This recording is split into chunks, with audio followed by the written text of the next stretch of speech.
കൊല്ലം parliament മണ്ഡലം ഇടതുപക്ഷ ജനാധിപത്യ മുന്നണി ശ്രീ കെ.എൻ. ബാലഗോപാലിന്റെ തിരഞ്ഞെടുപ്പ് പ്രചാരണാർത്ഥം LDF മങ്ങാട് ഈസ്റ്റ് മേഖലാ കമ്മിറ്റിയുടെ നേതൃത്വത്തിൽ വനിതാ സാംസ്കാരിക സംഗമം സംഘടിപ്പിച്ചു.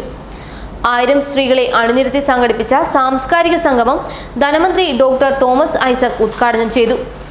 വിശപ്പ് രഹിത കേരളത്തിനായി സർക്കാർ വിവിധ പദ്ധതികൾ ആവിഷ്കരിക്കുന്ന കാലത്ത് ഉള്ളചോറിൽ മണ്ണുവാരിയിടാനാണ് UDF സ്ഥാനാർത്ഥി ശ്രമിക്കുന്നതെന്ന് തോമസ് ഐസക് പറഞ്ഞു. ഇതുപോലെ എവിടെയൊക്കെ ഭക്ഷണം കൊടുക്കാൻ പറ്റുമോ അവിടെയൊക്കെ സർക്കാരിന് സഹായിക്കുന്ന പറഞ്ഞിരിക്കുന്നത് ആ വിശപ്പ് രഹിത കേരളം എന്ന് പറയും. ഇത് നമ്മൾ ചെയ്യുമ്പോഴാണ് ഇവിടെ നമ്മുടെ UDF സ്ഥാനത്ത് ഇത് ചെയ്തതുണ്ട്. നമ്മുടെ DYFIക്കാര് 2 വർഷമായിട്ട് നമ്മുടെ ആശുപത്രിയിൽ കിടപ്പ് രോഗികൾക്കും അവിടെയുള്ള കൂട്ടിരിപ്പുകാർക്കും ഒക്കെ ഭക്ഷണം പൊതിച്ചോറ് കൊടുക്കുകയാണ്. എല്ലാ വീട്ടിൽ നിന്നും ശേഖരിച്ചു കൊണ്ടേ കൊടുക്കുക. 2 വർഷമായി തുടങ്ങിയത് നമ്മുടെ സ്ഥാനാർത്ഥിയാ ബാലഗോപാല്.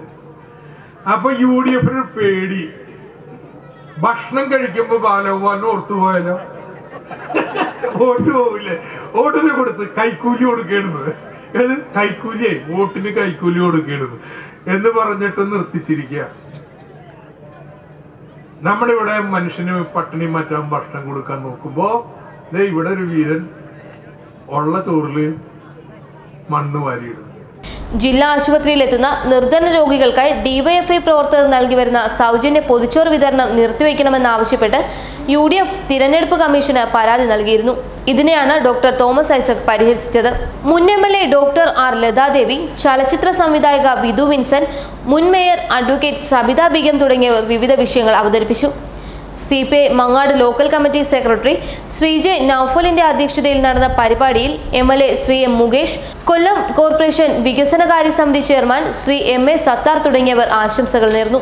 തുടർന്ന് വിവിധ കലാപരിപാടികൾ അരങ്ങേറി. ന്യൂസ് ഡെസ്ക് മലയാളി വാർത്ത.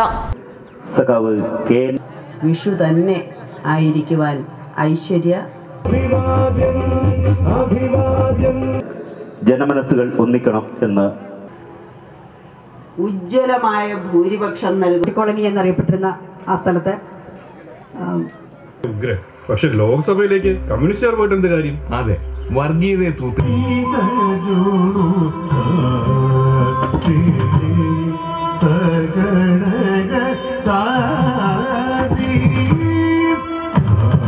റുക്സാനയുടെ നല്ലൊരു ഹിന്ദി പാട്ട് കേൾക്കാം.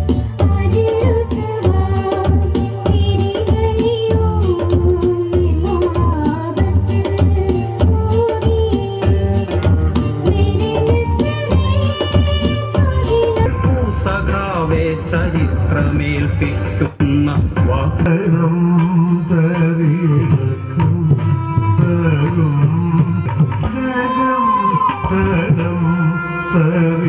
കേട്ട ദീർഘമുദ്രാവാക്യം